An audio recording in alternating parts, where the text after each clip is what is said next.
God, these allergies are killing me.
Alright, let's try this now. See if we can't get the microphone to work right. Well, say go to YouTubeModelBuilders.com. There you can check schedules for the Tuesday, Wednesday shows. They are at 8 o'clock Central, 9 o'clock Eastern Time. We got the Thursday show at 9 o'clock Central, 10 o'clock Eastern Time. And we're going to have a little change in the schedule for the summer, so be sure to check schedule. I'll be updating that here in the next few days. But after this month, we're going to be going into what we're calling our summer schedule. A bunch of us are taking breaks on shows, so won't be seeing too many of the regular shows during the month of probably June, July, and possibly August. But we will come back in September with a whole new lineup. We do have a new show starting this month, and that's Who Is Big Bill Talking To? And that will be starting on the June the 29th. That's a Tuesday. And it will be at 8 o'clock Central, 9 o'clock Eastern Time. This will be the first one. It will not be a monthly show. It will be whenever Bill can get a guest to come in. He'll be picking different people. Some will be well-known people in the hobby. Others will be hobbyists themselves, just showing off what they're doing and being able to get to meet them and learn a little bit about them. And we'll probably be talking to a few manufacturers along the road too. So I think he's got one manufacturer he's going to try and actually go out to location, because it's there not far from his house in New York. So, and be able to get a few pictures and talk with the people. That'll be very interesting too. So anyway, we're going to switch over here to the panel, and Ralph, who does the weathering show, Workbench to Mainline. How you doing, Ralph? Alright, now I have no sound on you. Hang on. I like it when Windows How about update. now? Yeah. How about now? Alright. Okay. Quit messing That was with on me. me. Quit messing with me. Windows updated on me and screws my OBS up because it takes out my microphone. And I have to go back and reset all that stuff. So how you doing? That one's on me. I'm doing okay. I'm suffering from allergies, but I'm doing okay. So every once in a while, tonight I might be switching off my mic to cough or sneeze, but other than that, I think we're good to go. Well, that's good. Well, it's not good you got allergies, but glad you're here anyway. Yeah. Oh, I'm here. Yeah. All right, so, anyway, I asked. Yeah, go ahead. Go ahead. No, go. I asked Andy to join us. Since I'm always keeping him on the straight and narrow, I figured he can have fun with me tonight. As long as he doesn't get long-winded, it's okay. I'll never miss the opportunity to try. I know. You've never not been long-winded. Okay, so what I thought I would do tonight is do a recap, because when we come back with the next show, I will be starting one of my locomotives. I haven't decided which one yet. You guys are going to pick tonight. I have a Union Pacific SD40T-2. Let me take that off. See if it. Southern Pacific. Yes, sir. Southern Pacific. Yeah, Southern Pacific. SD40T-2. I have a CN SD40-2. That's pretty. It's nice and clean. That's a shame. At the moment. I do like those turtle motors, though. They are cool, the vents and stuff on them. They're really interesting. And then I have a unique one, since I know some guys are converting their old blue box stuff. I have this here, which is, according to the box, a GP40-2, which to me looks like an SD40-2, but anyway. That's an SD. What's that road name? The name? What's that road name? St. Lawrence and oh, what the heck's the other name? Hubert? I think it's in the Quebec area. I'm not sure. I'll have to look it up. So there's 3 locomotives that are candidates for the first show, and it'll go on for probably about 2 or 3 shows, maybe a bit longer, because I'm going to try and do, like, if I do the SP one, I'm going to try and do it the same as the lead-in picture for this show. That's the locomotive I did for Joe Fugate. This one. Where's that picture? There we are. Come on, open up.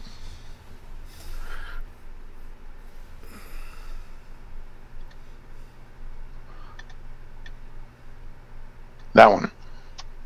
You got your large tank. And I can sorry. That is the SD40T-2. I could do the same sort of weathering job to the CN one, and the SL&H. Well, that's a whole different ball game, only because of its color, red. And red, I mentioned before, red and black. Now, red is a wide variety. It's red like CP red, this red, boxcar red. They are, because of their color and black, difficult to weather convincingly. So those are my options.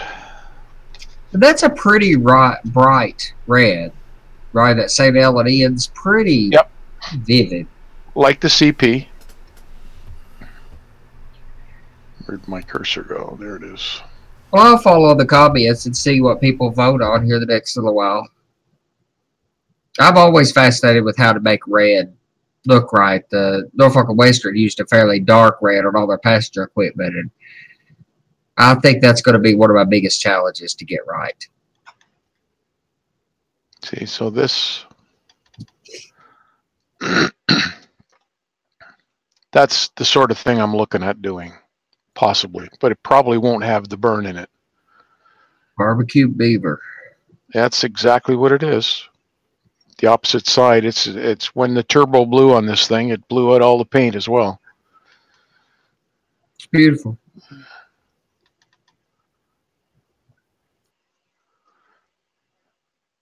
There you go. Okay, so what I was planning on doing now, so keep those locomotives in mind, guys. And well, we're going to have a little vote at the end of the show. You guys are going to chime in, tell me which one. So think about it.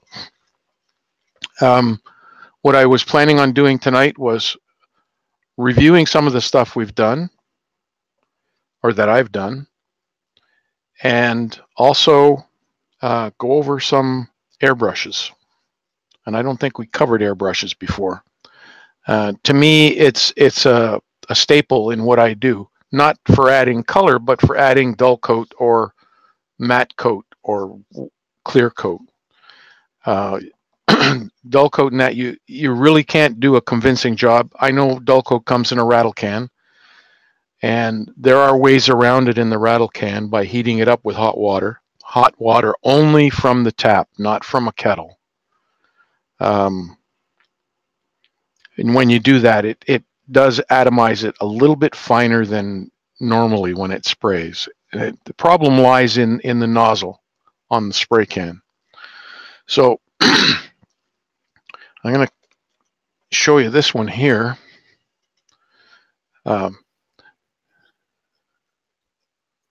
Okay. Got one comment here since you're going about airbrushes. Dwight, North Star Railroad Lines, said, Ralph, tell them you're using an airbrush when your nose acts up. You were talking about your allergies earlier and having to sneeze. Since you're talking airbrushes. Leave it to Dwight. Yeah. Okay. So this is the, I use this brush. It's a Badger 350. It has the bottle feed. I used this for 25 years. It's still operating. Haven't changed the nozzle on it. It's still good. This is my workhorse brush. This is what I do all my heavy spraying with. Then the next one I got was a Pache. Like this here is just push, and when you push, the air is driving the paint up. And what it does is it mixes the paint right out here, right outside of the nozzle. The air and the paint mix together, and it flows out. So it's creating a vacuum here, and it's sucking it up from the bottle. The Pache works the same way. Now I don't have it anymore, but that was my other one, and I had a cup for that. This one here is an Iwata. I like this brush. It's great for doing detail work. It works really well, but it's a dual action. So when you push, you get air. When you pull back, push and pull back, then you get paint, and it mixes right inside here. So before it comes out of the nozzle, and you have different size nozzles and needles that you can feed in this thing. This here is just a standard. It's an Iwata Revolution CR. And this little funny device that's on here is a moisture trap. And it has a little Schrader valve here on the bottom, which is like on your tires, where you're going to let the air in and out. And what that does, a lot of compressors have the moisture trap right at the compressor. And if you're airbrushing in moist air, the air as it's compressed to come out is heated up. So the higher the temperature of it gets heated, the more moisture it can hold. And as it comes out of the cylinder and goes through the moisture trap that's there, it's too close. It hasn't had a chance to travel and cool off. So along with the moisture trap that's on the compressor, I have this one. And by the time it comes up the hose, the moisture is condensed on the inside of the hose, and it blows up here, and I can take it out. If it's pouring rain outside, I don't airbrush, because you're just asking for trouble. There's just too much humidity in the air. The next brush I got is this one. This one here has no name. I got this with the compressor. And it's bottle feed as well. And I was planning on using this to replace the 350. although the 350 still does the job.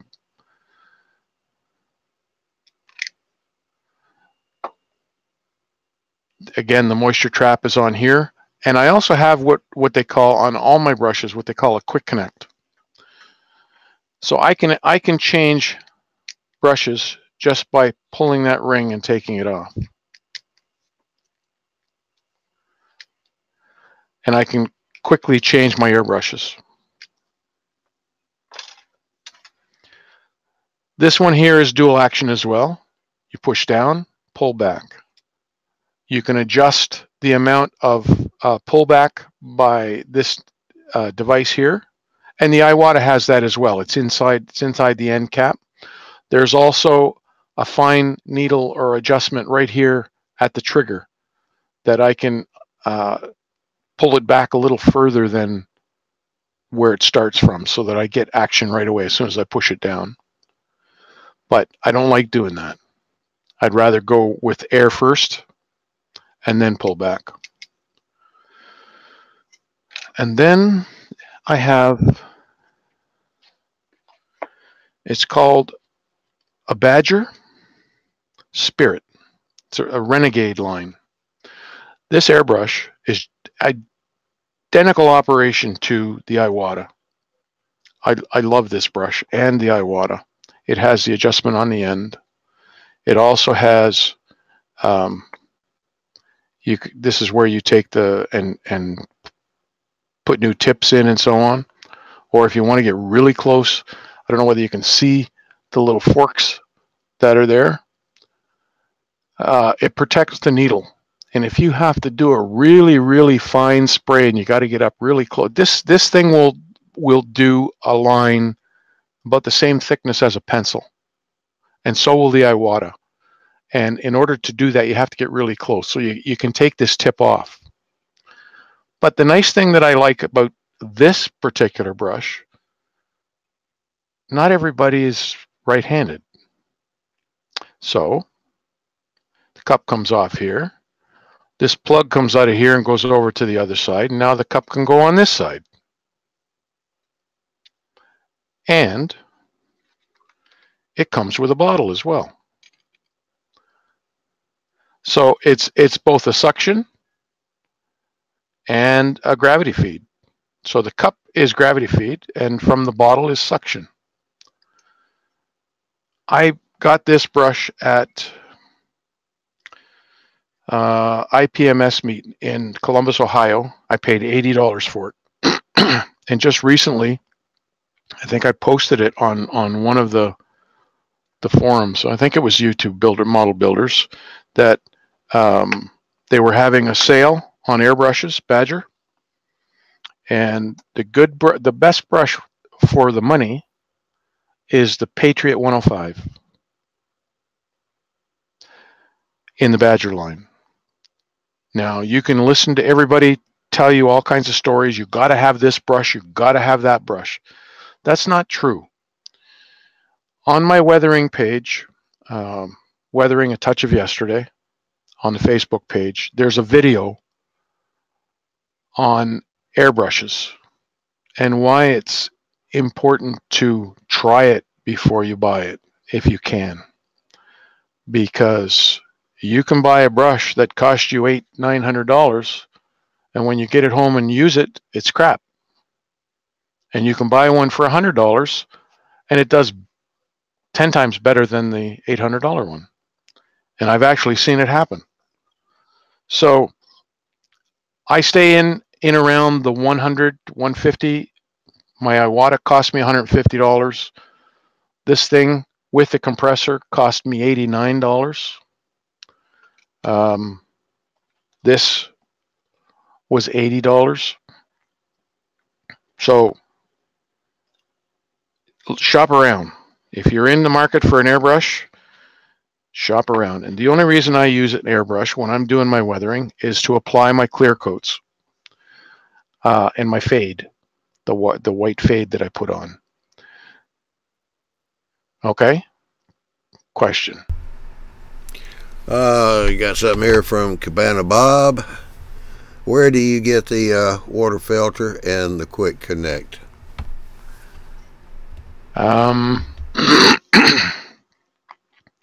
Whoever sells the this here, the water trap, is an Iwata product, and it has an adapter to fit on other airbrushes. Iwata has a very large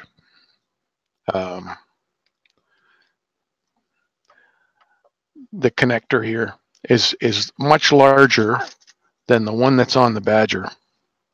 I forget the actual size. They have millimeter sizes, but you can see the difference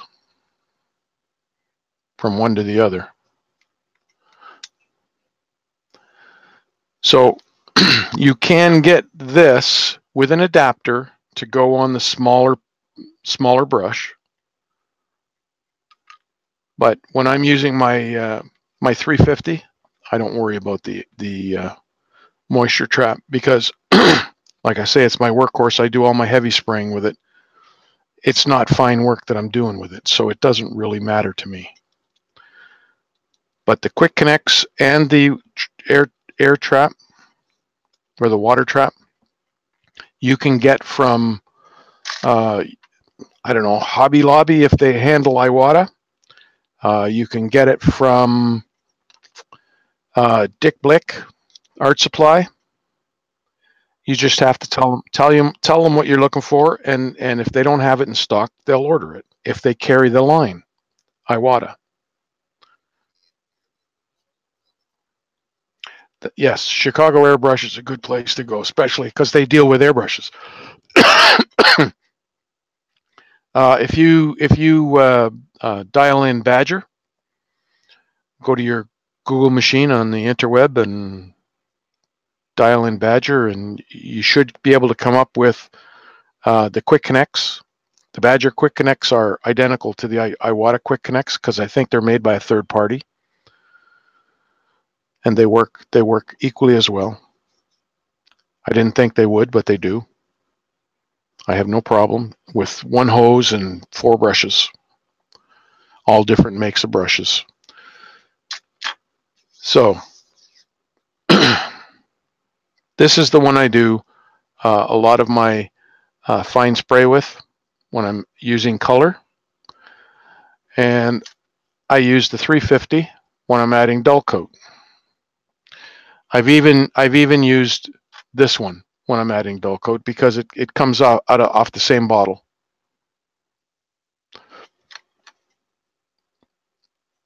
And when you're dull coating, you're putting on a media that you can't see. It's going to disappear on you when you put it on. If you have a shiny surface, you're gonna watch it go dull because it's. I take Tester's dull coat, and this is a 1 3/4 fluid ounce bottle, and I mix it 50-50 with lacquer thinner, so I'm not using it full strength. And the lacquer thinner that I use, you can buy it at Pep Boys, or you can go to, I don't know, what's that hardware store you guys go to?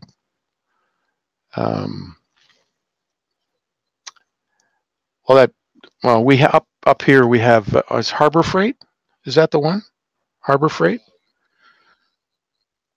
Well, you can do it there too, but the other thing that I use is Tamiya paints.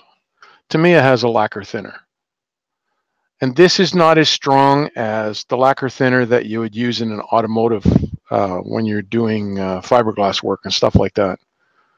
This here is a little bit more pleasing to the smell. It's not as strong, and it mixes just as well. So it's a 50-50 mix. And then I also have an airbrush cleaner, and this is a form of acetone, but this works beautifully. So if I'm working on a project, I'm changing colors constantly. If it starts to act up on me, I'll stop and clean it. But I usually start with a clean brush, and this is from Badger. It's called Rig Dab. And if you look at it, it's Badger spelled backwards. And this is what they call needle juice. Iwata also has this sort of thing. And what you do is you put a drop between your fingers and you take the needle out.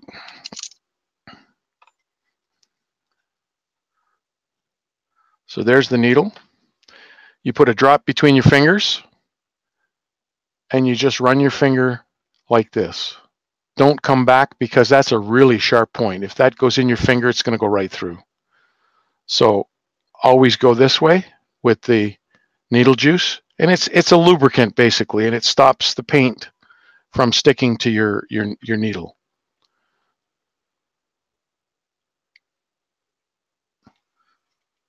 So that's bottomed out. When it's bottomed out, I can now tighten the knurl on the end here. It's not going anywhere. And when you pull, I don't know whether you can see it's moving. You can adjust that movement by doing this and hold it out there. So it's only moving a tiny bit. Or let it go all the way back, seated back in again. Now, for whatever reason, this has always given me a problem putting this end back on. And it's only my brush because my boss at work, he has 3 of these. And I've played with his brushes and never have a problem putting the ends back on. Anyway, I'll do it later. It's something to do with the thread. Anyway. So that's the airbrush, and I use it for a number of things. And we did it when I did the salt technique and so on. If you remember the salt and the chip paint, that's where the salt was. And when I washed it off, that's what I got because it was painted first with the brown, and you can see it's not evenly coated brown. And it's like 3 different colors of brown that I got from Tamiya, and I paint it with a sponge. And then you paint it with I use a pump spray of hairspray. Cover the brown. That's why this is so shiny. It's covered with hairspray. Once the hairspray is on there, you have 2 choices. You can put a light coat of dull coat on it, and then put your base color on. Or you can go direct your base coat onto the hairspray.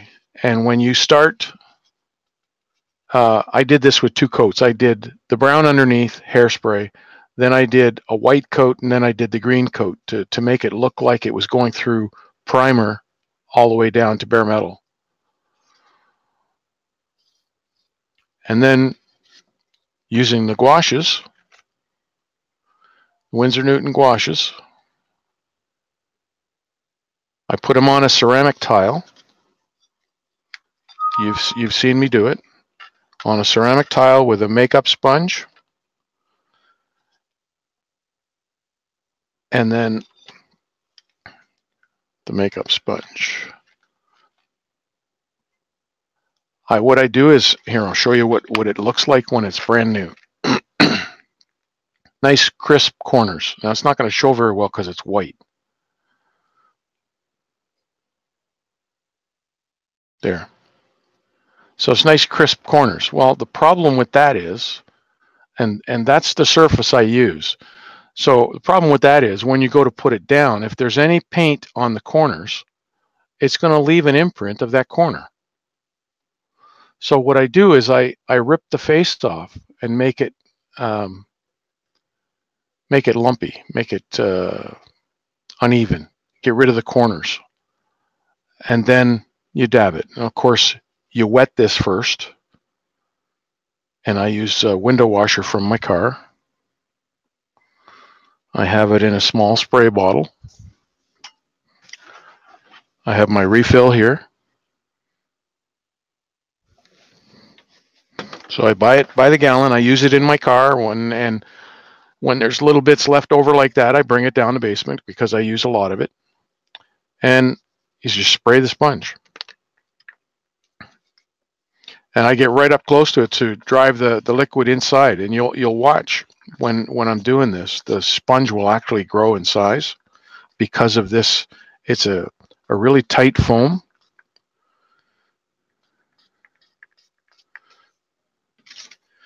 I don't know whether you can see the difference. Down here it's still dry. The other part's swollen. That's easy to cure. I put it all together. I roll it up in my hand into a ball and then squeeze it and get whatever liquid out of it I can. So now it's a damp sponge. It's not a wet sponge. It's a damp sponge.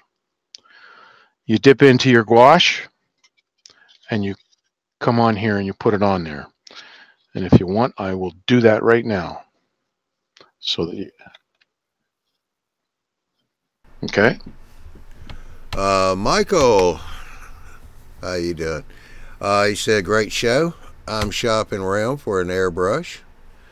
Question, I was in AC Moore, and a lady helping me showed me an airbrush that ran off an air canister, not a compressor. Yeah. I held off, wasn't sure. I want to buy one this weekend. The air canister is good. It's compressed air. And what it does the same thing as your compressor does. It has the compressed air in it, and it doesn't last very long. And I think the canisters are about between $12 and $20. At least they are up here in Canada. So it's worth the money to spend to get the compressor. And you can get a compressor from Micromark, I think. It's between $120 and $150. And it looks like this.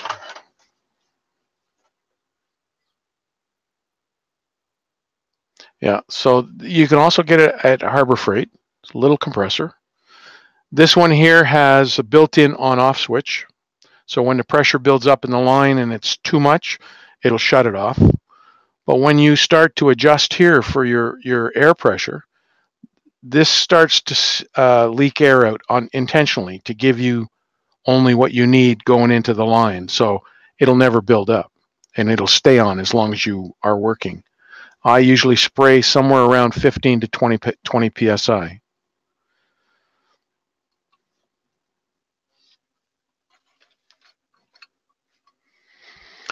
So that said, there's my thing. I have it on my sponge already.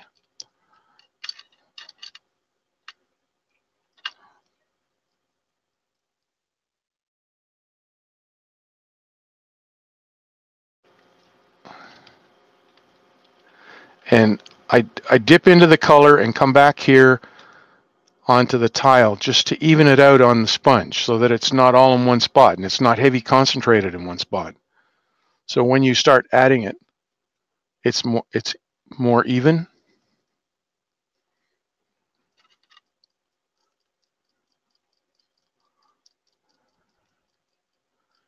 And you can put as much or as little as you want. Once that's done,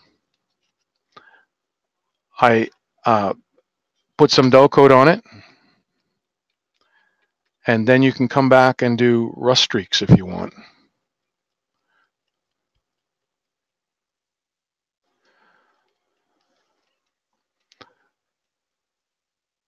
So that's what it looks like. Now, the nice thing about gouaches, you can see this is the white plastic. I took the tape off that I had separating it. But the nice thing about the gouaches, if I want to, or I don't like the way it turned out, I can come back with a sponge with a little bit more liquid on it, and I can wipe it off. I can do this.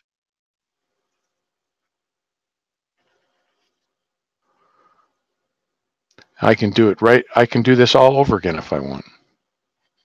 Take it all off.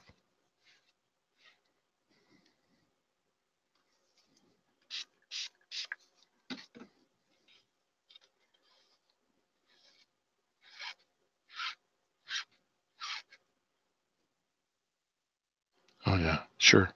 Use the part where the paint is.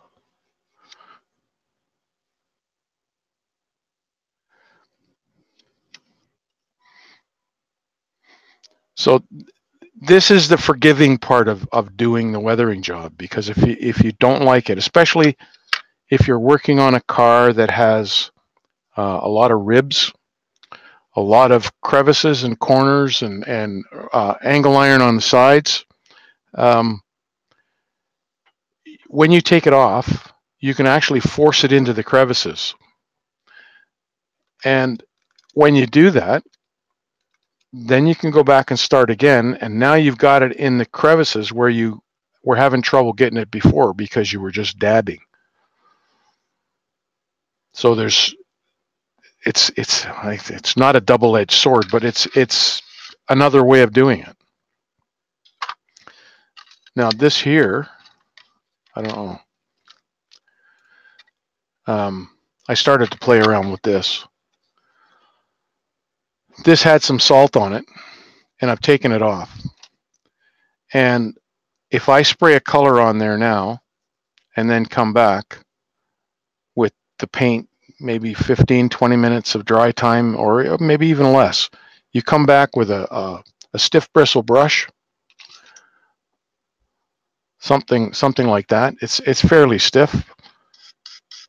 You can then, with some water, and that's all you have to do because it's hairspray that's on here, and it'll take, once you break through the surface of the paint, like here, the hairspray starts to dissolve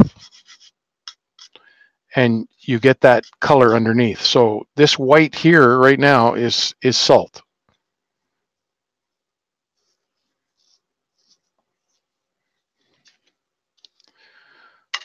So that's two of the things we did. We did the grime, and that was with the gouaches and some water-soluble oils. Oh, and by the way, Andy was kind enough to add my supply list to the YouTube Model Builders page where the announcement is for tonight's show. So it's underneath in the comments area. And that'll give you the list of supplies that I use.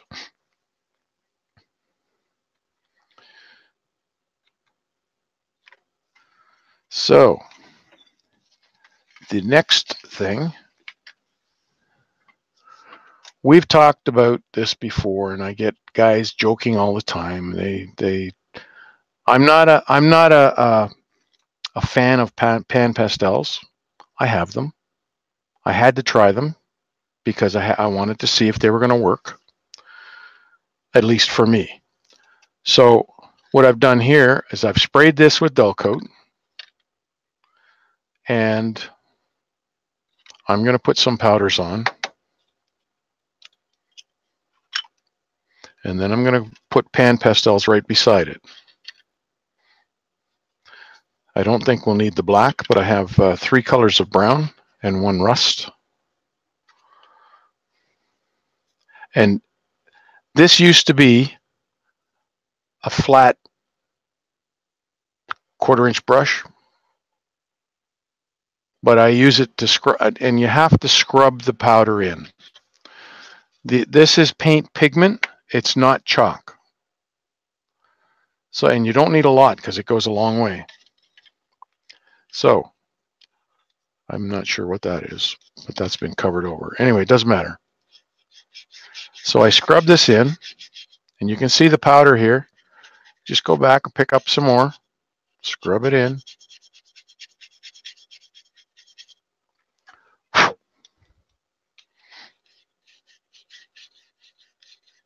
It's not going anywhere. Okay.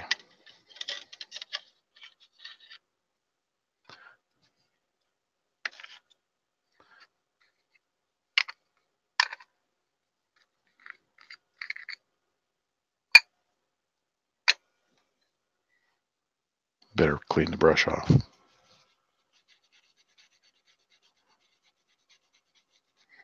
Okay. And pan pastels, they look like they are sort of greasy. They're not. It's just they're packed so densely in that container.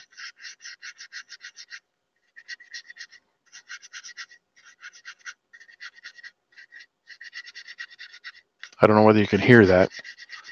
I'm trying to scrub it in. And it looks good, but I get some on my finger, and eventually that's all going to rub off. When you go to spray it with dull coat, the air moves it, and you lose some of it. So you have to overdo it in order to get it to work right. And that was my issue. I didn't have the time to overdo it. So that's why I felt these weren't as good as I thought, or for my use anyway. All right, now the other thing I'm going to show you this little trick here. The problem with powders is you don't get any straight defined lines. It's always a blended line. Doesn't matter how you do it, it's always a blended line. But if you want a straight line, if you put down a piece of tape like this, you'll end up getting that defined line because you're masking it. That's why they call it masking tape.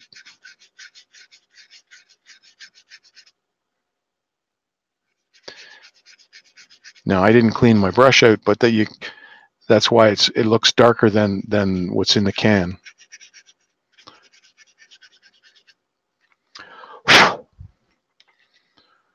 Okay. And I'll do it with the A.M powders as well. A.M and Bragdon are the two powders that I use. And they are true paint pigment. What's the difference, would you say? I love the A.M powders, but I have not tried the Bragdon. To me, they're the same. They look like it. They're the same box, same container, too. Same container, yep. Yeah, I was curious if there was any difference. The A.M powders I'm in love with, though. They're spectacular. Now, my problem with these, like I say, there's no defined lines. If you want to do rust streaks and so on, you can't do it with powder. But you can create borders, nice sharp line borders.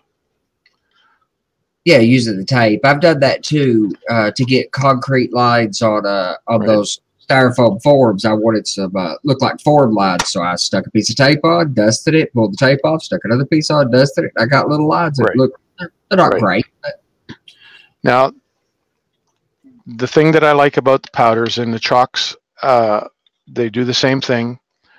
You can take your wet sponge again. Let's use a clean one. Sure, squirt myself. Got to turn the nozzle to the sponge, not to your face. It's a good thing you weren't looking at me when I was doing it. I don't have my camera on me. Okay, so at this point, I'm not happy with what I got, so I can come back and take part of it off. And you can see which one comes off more readily. The pan pastel one comes off. And I'm not pushing any harder.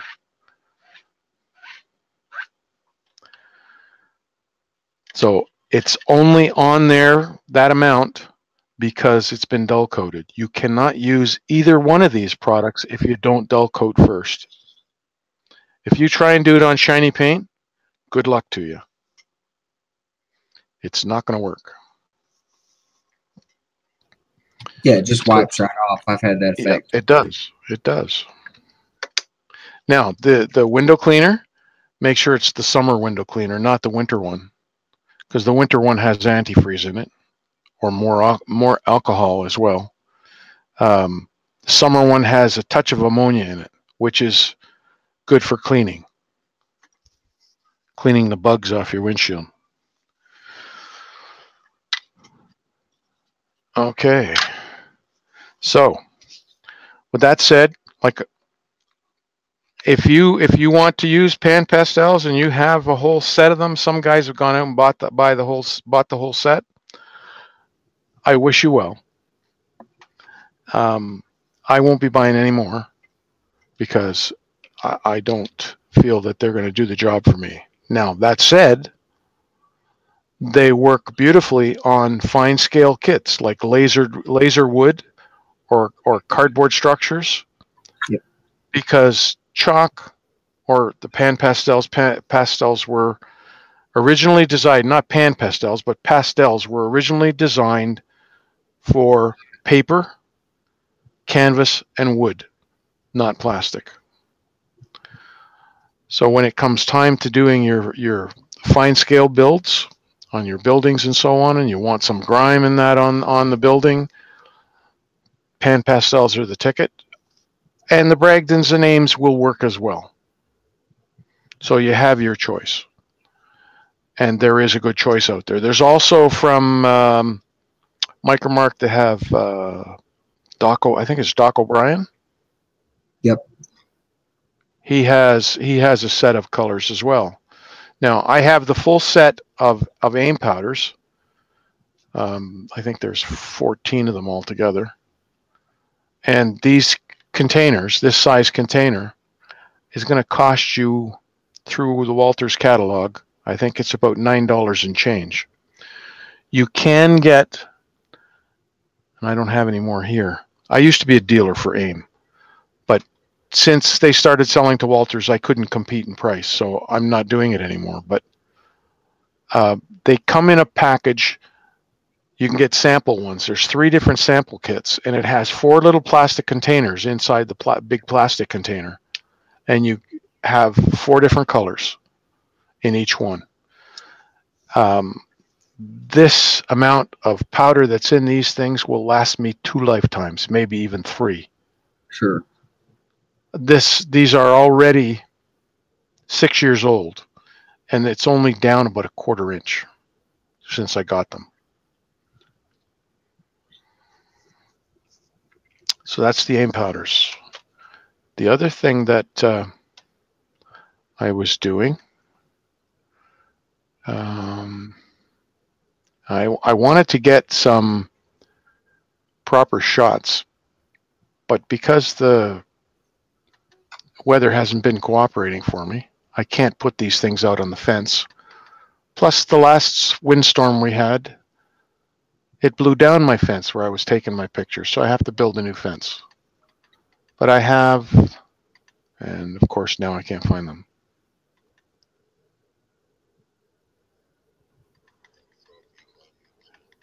All right, is there any comments, John? Yeah, got a couple here. Nathan DeLay.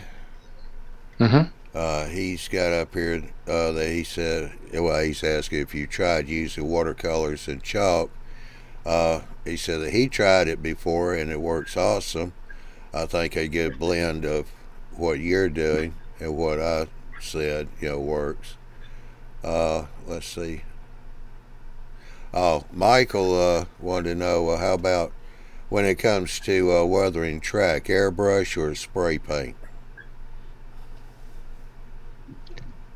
Like rail track? Yeah. I'm using the Rust-Oleum camouflage, dark brown, and I spray it over, and then I come back with a piece of masonite that's been soaking in some lacquer thinner, and just run it along the top of the rails to clean them off. Yeah. And then once you start detailing your track, and you can do that with different colors of paint. You can paint a few ties a different color and that sort of thing. Then you're good to go. You end up looking more realistic because of the colors you're adding to it. And it's not all monotone like the one color brown.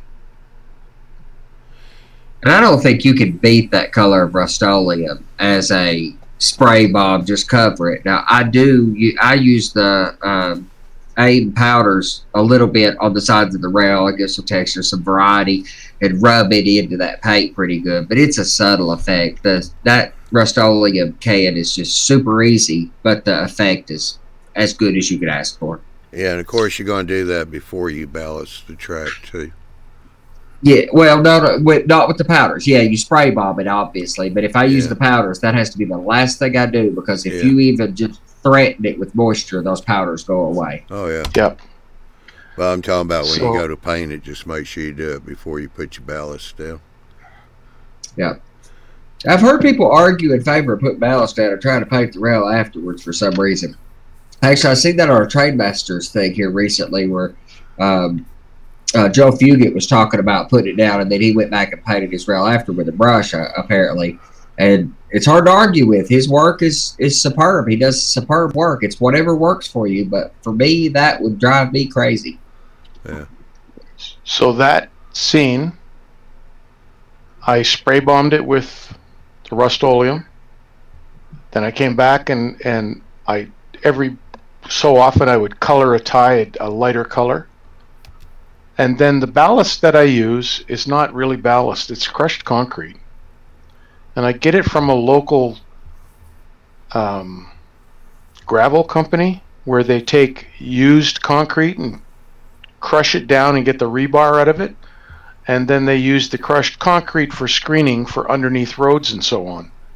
So I got myself a 5-gallon pail of it, and I sift it. And it came out perfect for my ballast.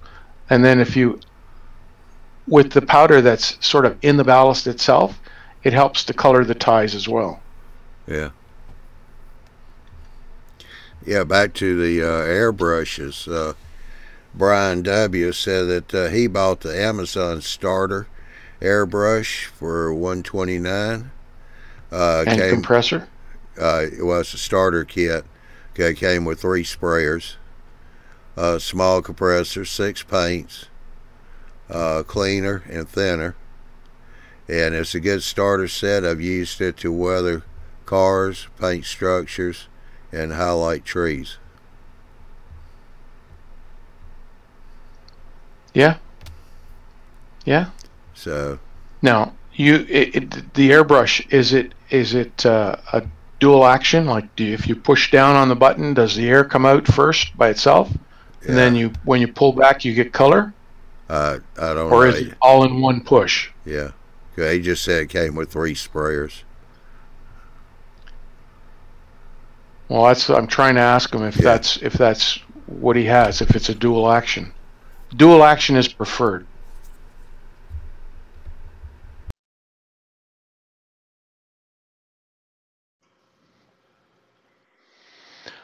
Brian said yes. Okay. All right. The other thing I've been working on, now we did a show on scenery and doing rocks and so on. Andy and I have been talking about this, doing some water scenes. So because I work at a store and we sell the Woodland Scenic stuff, I've started to play around with a diorama that they can use at the store. I was sort of greedy when I did this because I didn't have to pay for the water. So I got the deep pour water, and I got it clear, and I can add color to it.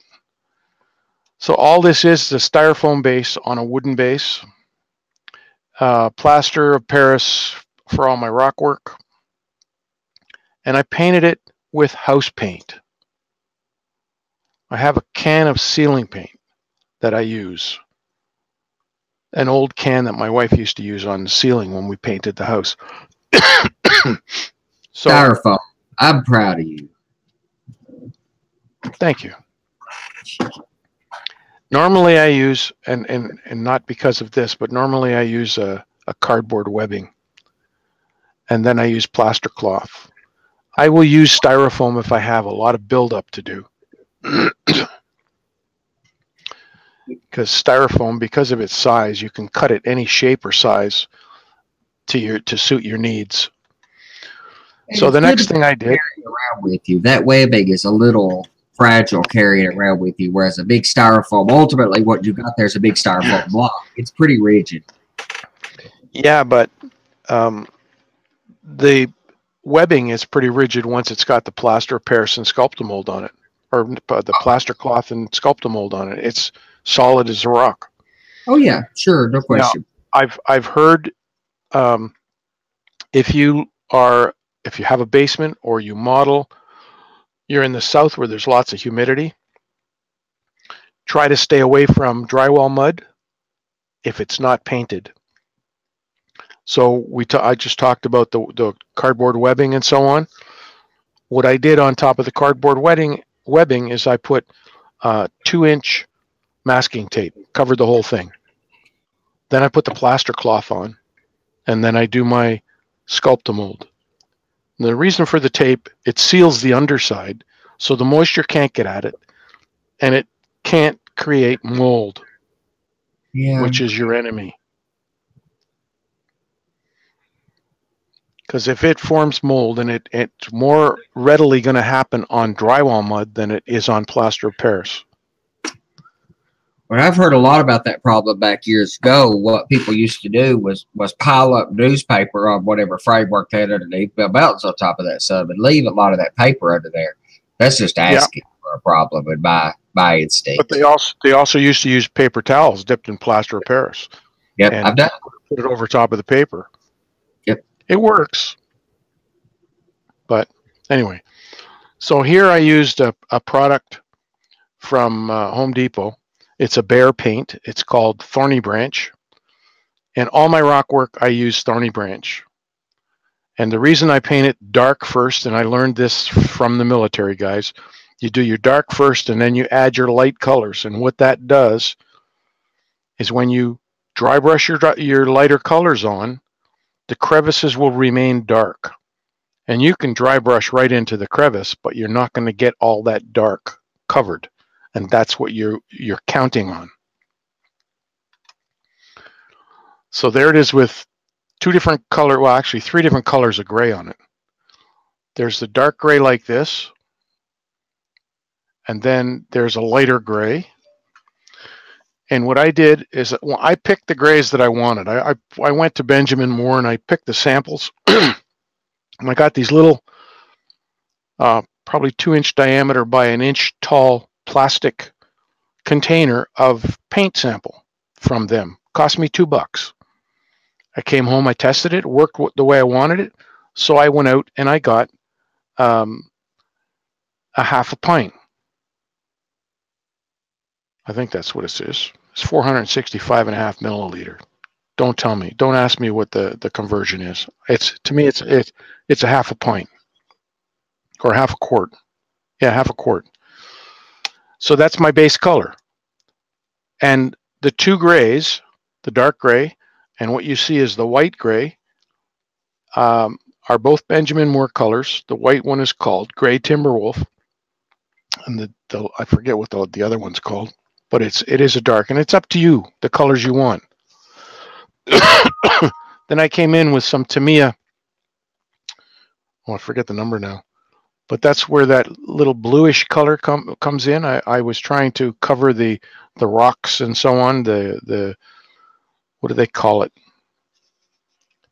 Talus that forms at the bottom of cliffs and that sort of thing. So that's the way it is. It's not the way it is right now, but there I added some more color. So this is like a drab or a khaki color. The same up in there. So this is going to be my waterfall. The water's going to come from here. It's going to drop down to there. This part's going to drop to there and then come back down, and then that's a flat part, and then of course down into here. And that's the way it looks right now.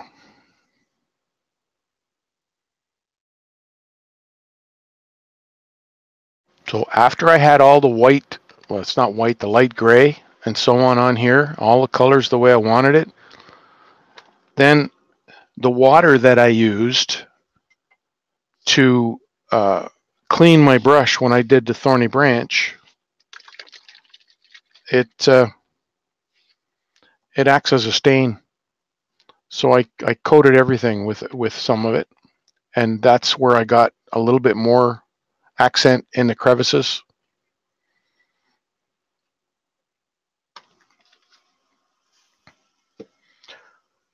So what I was planning on doing, stop the share. I think we're finished with that. It's a different angle.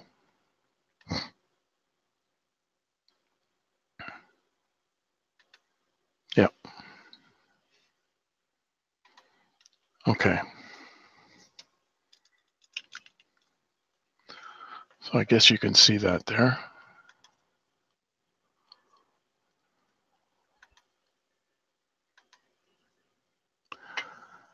To an angle pin and tilt.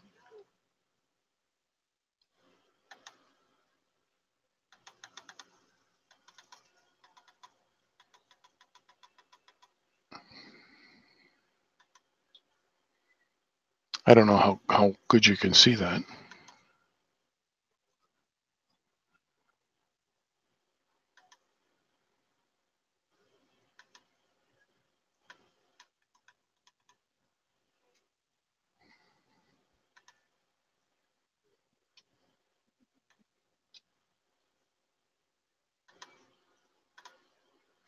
Okay, so what I was hoping to do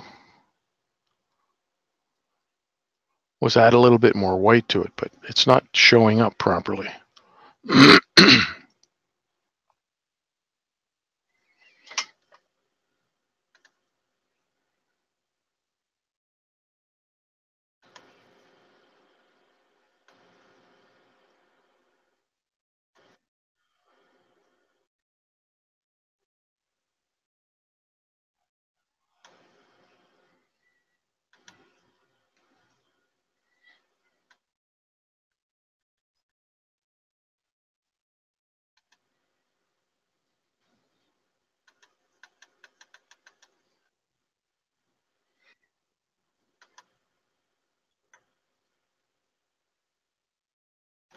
Well, first, let's move this, if I can, and bring it back.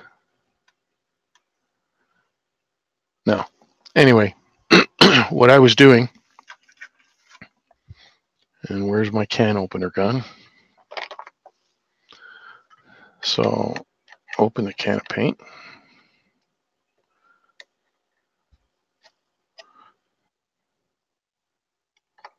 Okay, we're just a couple of minutes longer. Okay, guys, remember about those locomotives. Which one do you think should be my choice? So I have very little paint on my brush. It looks like a lot, but hey. So I take a piece of paper towel, I dab it off, and then I come back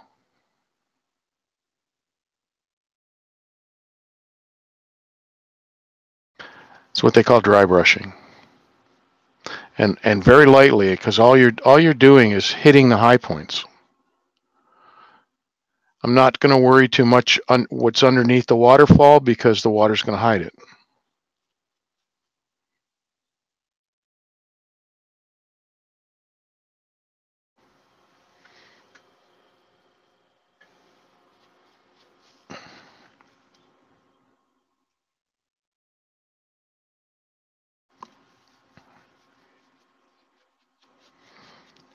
And I don't want to do it all over the same. I want it to be different. And that's all there is to it. Now, in some areas, it may not be grays. It may be browns. But for heaven's sakes, if you have red marble in your rock cliffs and so on, don't try and model red marble. Your layout will look like crap. If you want to simulate it with a little bit of red in the gray, you can do that. You can do it like we did in that one episode where we added the iron marks, the rust streaks. So you come in and you touch a certain spot. Let's see.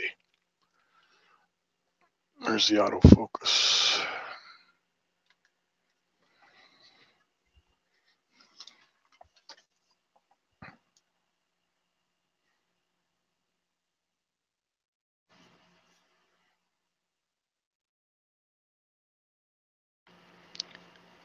Still doesn't want to focus.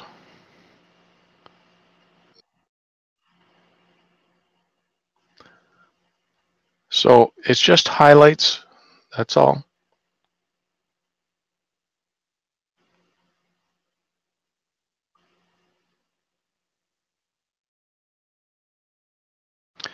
And then for the watercolor that's down in here, I used two colors. I used what they call Payne's Gray. And Payne's Gray is not really a gray, it's a form of blue.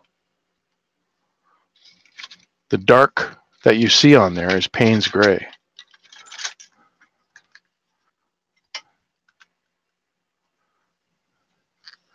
And the other color, the lighter blue, is called cerulean blue. Now, I use Liquitex colors.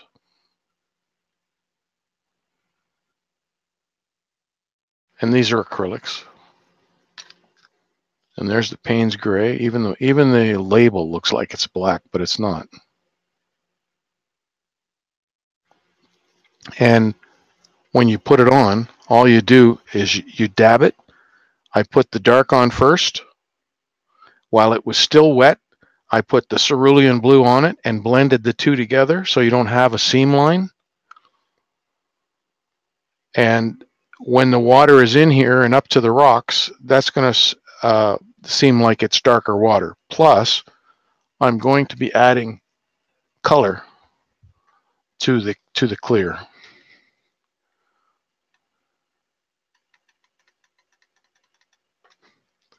So I have the matching colors that come with this system. There's a turquoise, and there's a navy blue. And the reason I chose the turquoise, if you've ever been up to the mountains where they have glaciers, like out in British Columbia, I spent a lot of time there and in Alaska. The water in the rivers is a light blue. So it's almost like seeing water that you see down in the Bahamas, that because of the sand color underneath it and the sky, and you got this turquoise color in the water. So that's my plan. So you'll have, guess we don't need that like that. Once I have the waterfall done, and I'm going to do it on, you can buy the water effects from Woodland Scenics, and it comes in a bottle just like these, and you squeeze it on, or you can use clear bathtub silicone. And what you do is you put it on a polyethylene bag, a clear one, or clean polyethylene, and you just put lines and try and blend them together with a putty knife and let them dry. And once you've got them dry, then you can go and measure. Well, I need one here that's 2 inches tall. So you glue it on the top here with silicone first, and then you move down to the next one and you glue the bottom in, then move to the next fall coming down, same thing. And you just measure the length that you need and you cut it with a pair of scissors or a knife and add it and put it on. And once you've got that fitted in, you can go back at it with some filter floss and some more of your liquid water, the clear water, and just dab it on the filter floss so that it's now got droplets of water in it, and it looks frothy at the bottom of the falls. If you have the opportunity, check out Lex Parker. He did a video on doing waterfalls, and it should be on YouTube. It's a good watch if you're interested in doing a waterfall. Like I have a waterfall just up here that I'm putting in, and the drop is about 20 inches. Well, a foot first and then another 6-8 inches to my stream. But again, like Andy would love to hear, is the fact I built this mountain up with styrofoam. So he's giving me the thumb. He hasn't really said too much today. This is really getting to me. Normally he's all over me.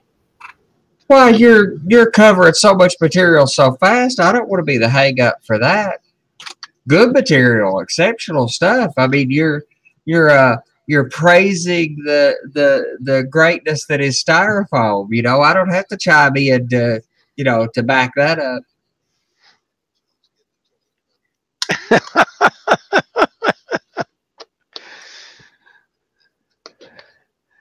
Yeah. Anyway, if you're interested, on my Facebook page, there's a video there on airbrushes, on problems that you could run into with an airbrush, as well as another video on how to correct them.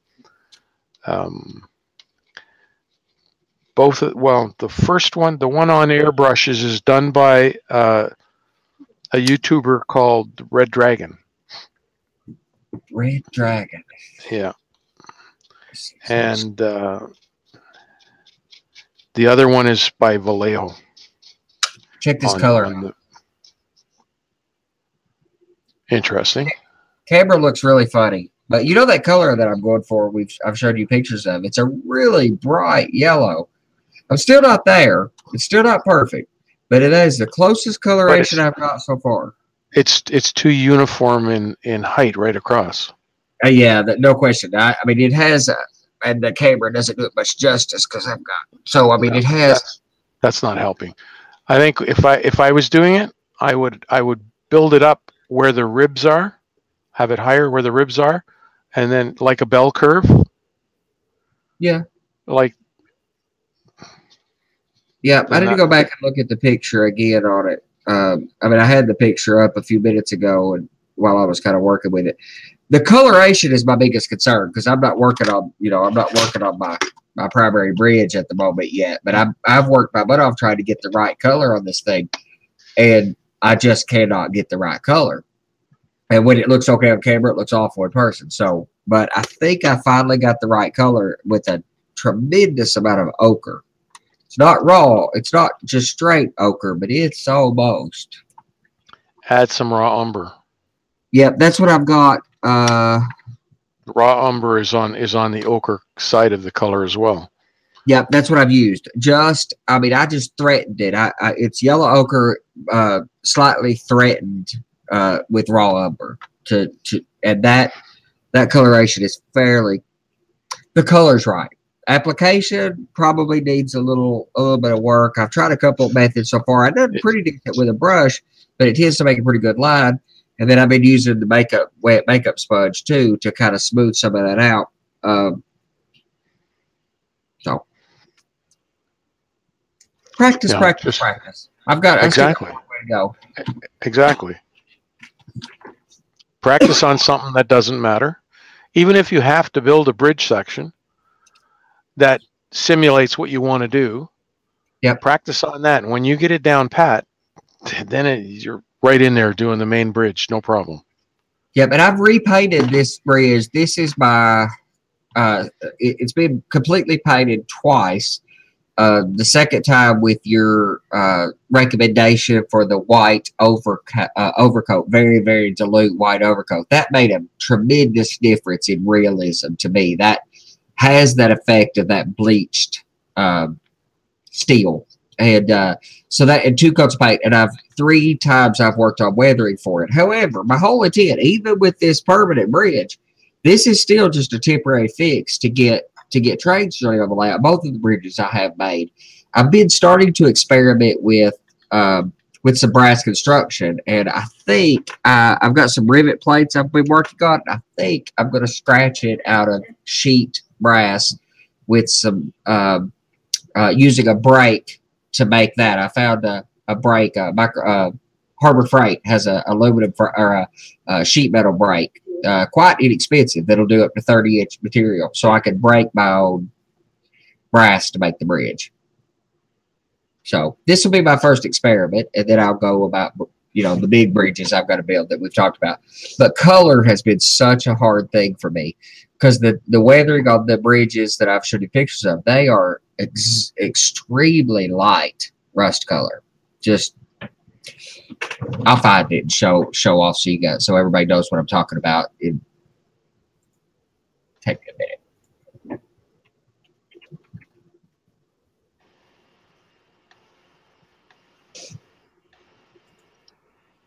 But the watercolors, I keep calling them watercolors. The gouaches.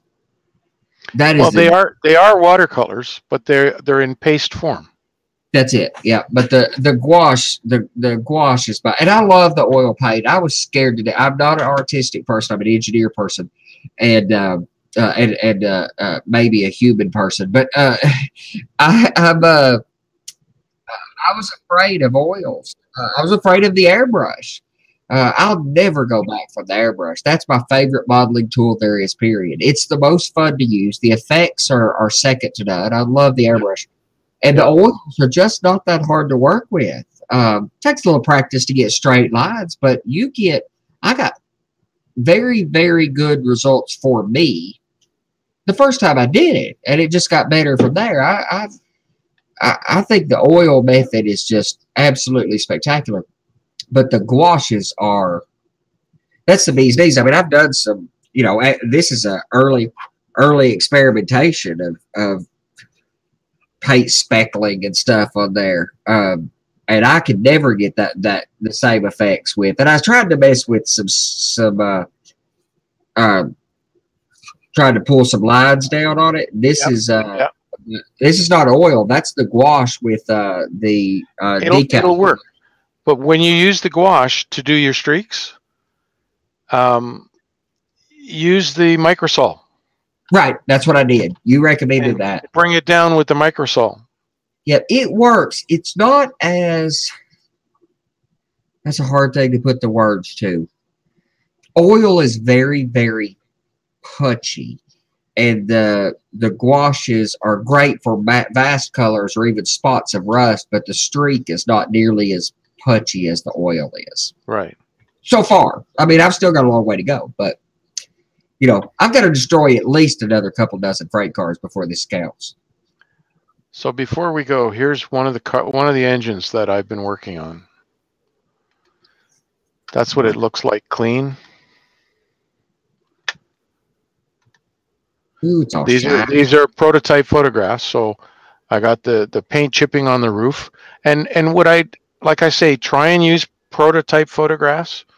You don't have to do the whole thing of that prototype. I picked this out of one.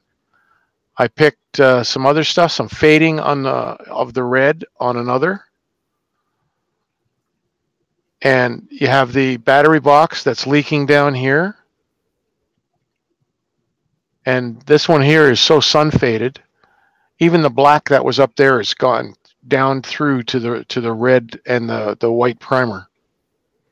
So with that in mind, this is what I did. Yes, sir.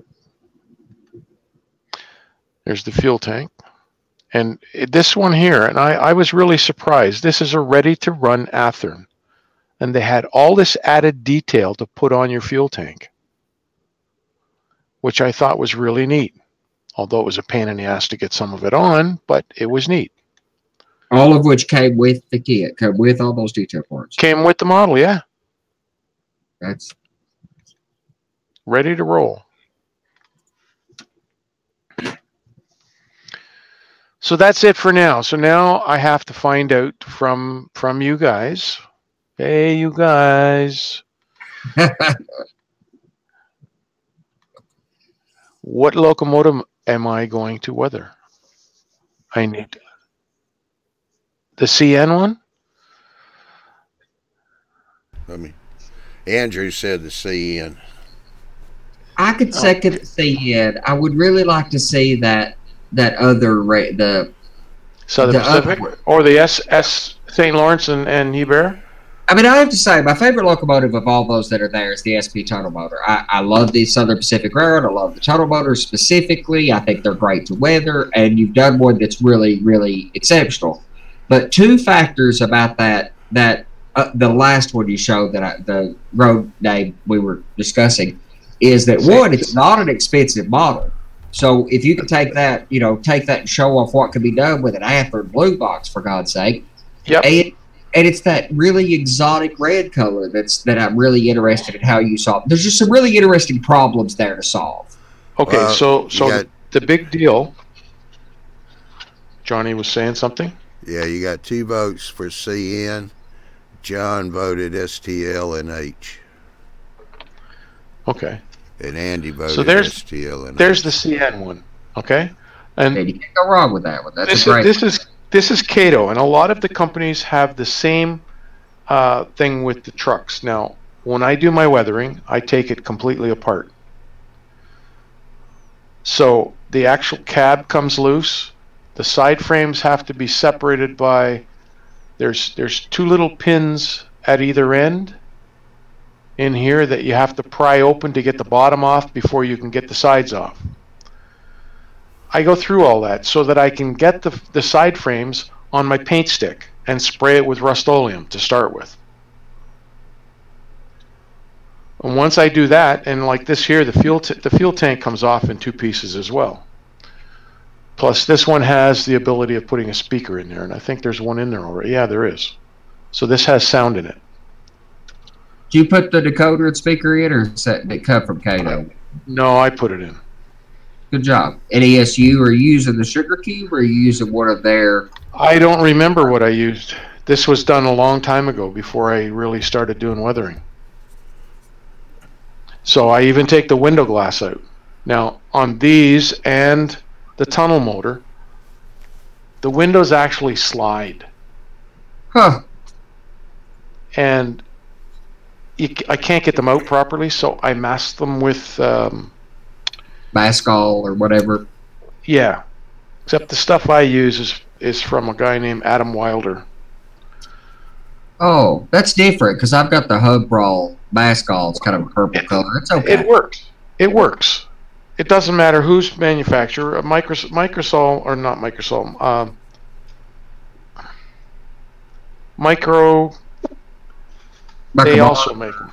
No, the same people that make your Microsol. Microengineering. I don't know. Oh. They also make a mask. It's called Micro Mask. I can't even find my You got 3 votes for CN and 1 vote from Sam for SP. Can't go wrong with that SP. That's beautiful. The CN is probably... Yeah, and you got 2 votes because Andy voted STL and H. It's just got really interesting problems to solve. I mean, I don't love the paint scheme necessarily. I don't love the coloration. I don't love the Ather blue box, but it's just got some really good problems to solve that makes it a really interesting locomotive to show off on a show. What's my age? But the SP, I mean, even being an Appalachian modeler, I could totally see why people fall in love with the SP. That's a very easy railroad to fall in love with. Justin popped in and said CN. We might have a lot of Canadians watching tonight. So, Justin, are you Canadian? Craig, are you Canadian? And I know Andrew's not.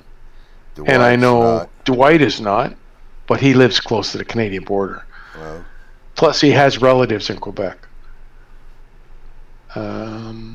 only in his mind is he Canadian.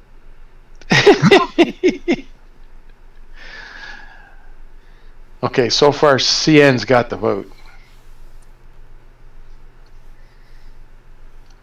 All right. So I go with the CN, but I may do the SL and H as well. Justin is Wisconsin. Uh-huh. And Dwight's just laughing. Big grin. And I don't know why I got all those.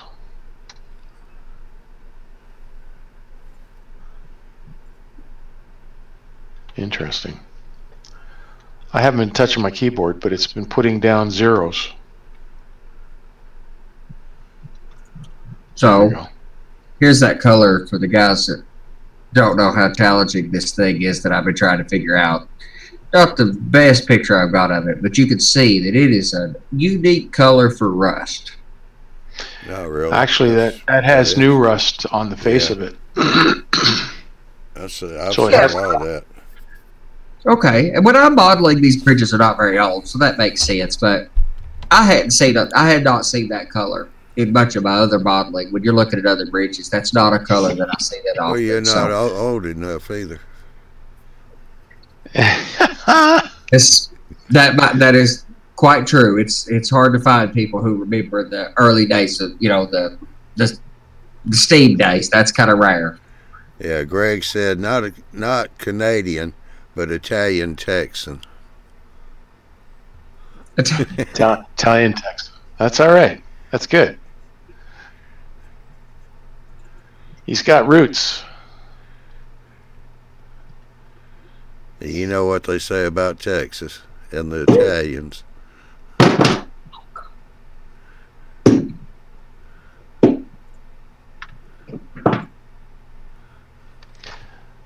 So here's one that is similar, although the coloring on this is different. And this was done by a friend of mine, Rodney, part of the weathering shop. And he did this with oil dots. I didn't take it. So the red and whites there, yeah, oil dots. Really, to get that rust effect, he just... I did it on one of my shows, on one of the cars I did for Lloyd. Right. You put the color dots down, and then you take your brush and you dab over them, and you blend them all into each other. And when it's done, you have this... You can see the color, it gets caught in all of the panel lines and so on. Now, I know for a fact that he took these doors here where the logo is, and he painted them a different gray before he started. Kind of like a patch out. Yeah.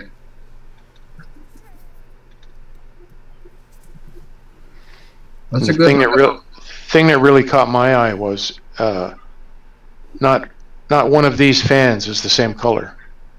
Right.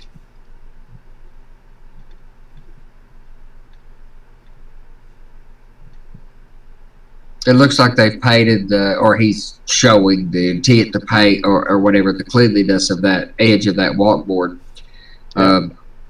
I will say, you flat bastard, I don't see a whole lot of other modelers online doing it that gets that streaking on the gas tank is extremely, I don't know, it's a really strong effect. He left the tank black. And Yep. normally what I do is from the top down, I fade it so that the underside is black and part of the side, but most of the top corner is faded. Yeah. So it's a gray. That's how you see the oil stains, otherwise you wouldn't see them. Yep. But I love the way he did the roof.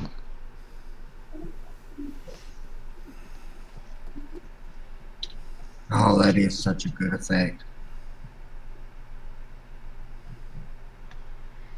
Now, I've said this before, if you ever have the opportunity and you're rail fanning and you have the opportunity to take a picture from on top of a bridge, an overpass, do it, because you're not going to see the top of cars or locomotives very often.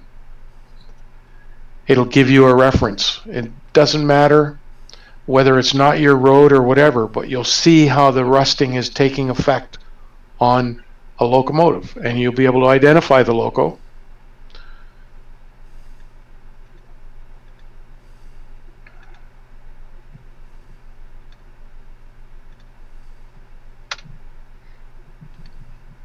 So that's it for me. So I guess we're going with the CN. I'll probably do the SL and H as well. The tunnel motor is going to get done. You know it is. The only reason I have that tunnel motor is because when I did the one for Joe Fugate, and I said this to him when I went to Springfield, Joe, you realize I wasn't going to send this back to you. I was going to keep it. I liked it so much. He said, no, I didn't realize that. I said, well, I'm almost ready to grab it and run now, because he had it on the layout at Springfield. I said, I'm almost ready to grab it now and run. I said, but you know where I live, so there's no point in that. So, yeah, I'll do two, and I'll do the blue box as well, because I know there's a lot of guys out there that are converting their blue box to DCC. And that's not a big problem, because there are companies out there like A-Line and Athearn now. You can buy the Genesis motor and flywheel set from Athearn. They offer it separately, and I can't remember how much it is. I think it's $30. That's a steal. If you get something like that to put in your blue box, and you get the universals to run your gears and so on, that'll run like a charm. That's that Athearn remoter kit that you're talking about that's got the Machinima or whatever. Yeah. Motor. That's a no-brainer, because you got the mounts and everything.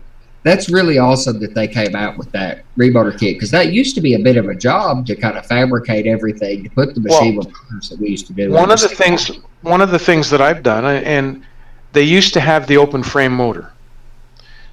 Now it's a can, and the brushes are exposed, and that's fine. The can motor is more efficient than the open frame. It takes less amps to move it.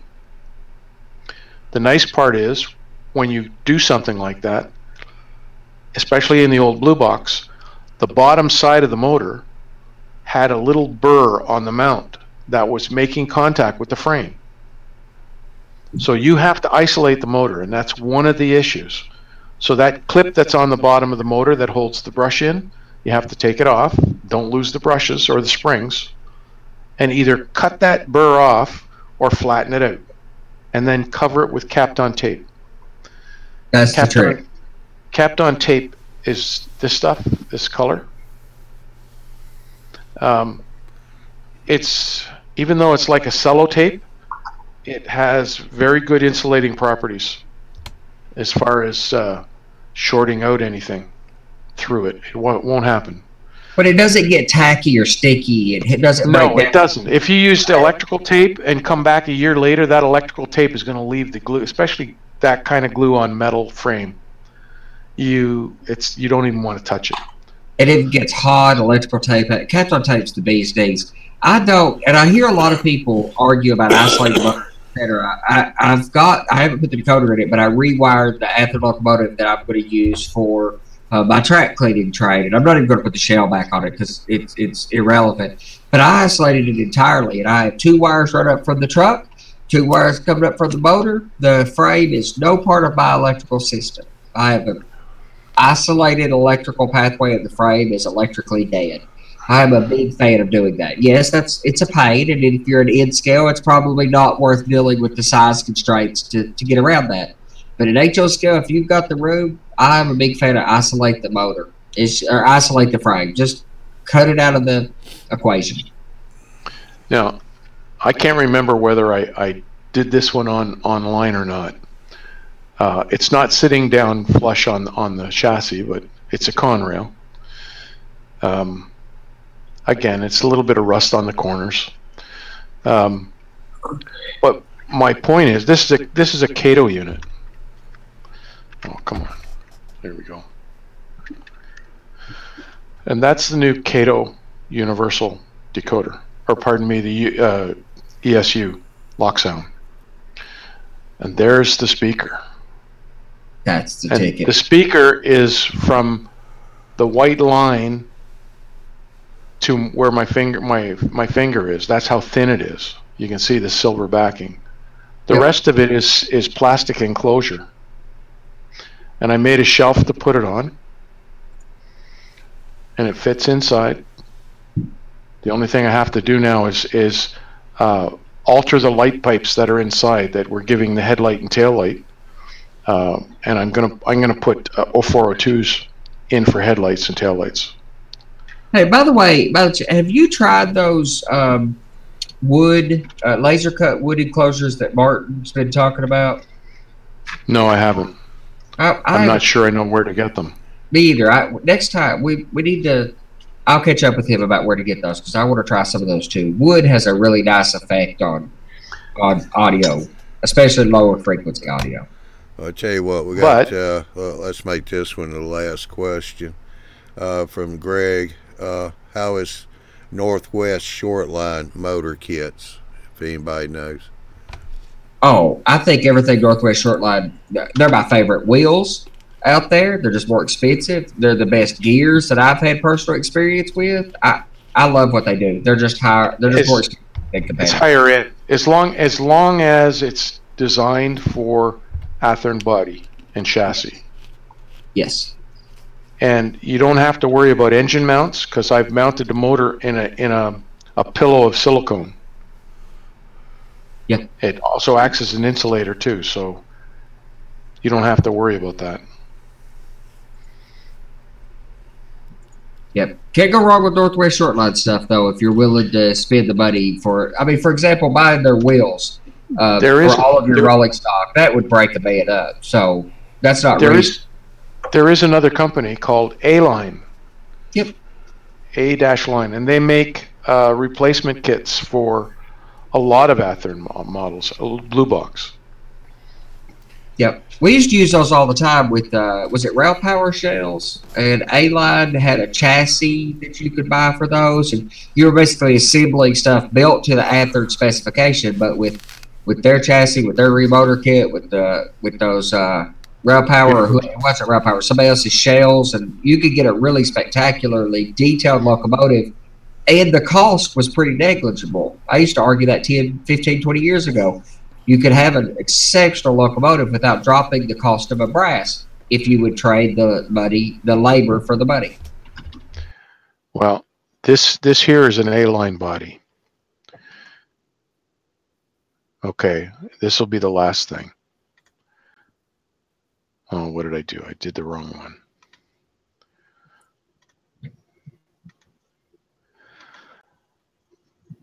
That's on what's the brass company? Oh, Overland. So Overland check. Yeah, it's Overland running gear with an A-Line body, and I've got the handrails tucked away somewhere, and until I find them, I can't finish this. But this is the way CN bought them. What about using like a Smoky Valley rail? Have you used the Smoky Valley handrail kits, like for the Athearns? They're really nice. No, I haven't. I can't get a hold of them. Huh. Okay. That's one of my favorite ones you've done, just because it nags at Mark just a little bit. But something about patching over that Santa Fe is entirely real. Well, if you go on YouTube, CN bought 21 of these locomotives, and they were all strung together and pulled across the border with BNSF pumpkins, along with some pumpkins in the middle of the string that CN bought. All sun faded Santa Fe. Like that's clear coat that's gone white. It's a really good effect. So did you just get that by spraying the overcoat of white like we all like you recommend always do it? Did you just overdo that process? I did a combination of things. What the main thing is, when you start playing with dull coat, you'll find if you spray it or touch it with alcohol, the dull coat goes white. Normally undesirable. So if you know it's going to happen and that's the effect you want, yep, that's what I did. How about that? Huh. That's crazy. Anyway, I'm done. CN and Saint L and H are on the what do they call it? on the bubble. Now try and get the end of this Iwata thing on.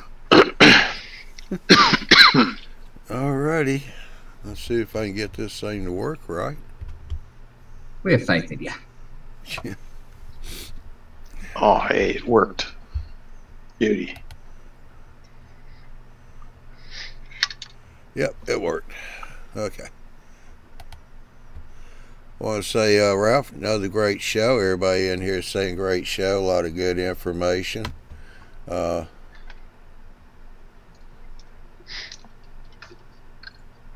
Yeah.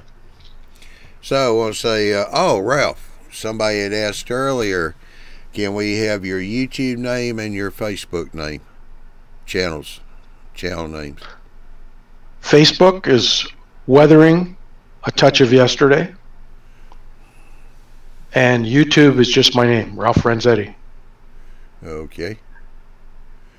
So, with that said, we want to say go to YouTubeMileBuilders.com. There you can check schedule for the shows, because summertime is here, and we're going to go into a summer mode this year, do something a little different, give these guys a break on the shows. And it's a little change up in the schedule there, and people doing different things. But Tuesday and Wednesday, those are always at 8 o'clock Central, 9 o'clock Eastern Time. Thursday is also at 9 o'clock Central, 10 o'clock Eastern Time. The 29th, Big Bill's starting his new show.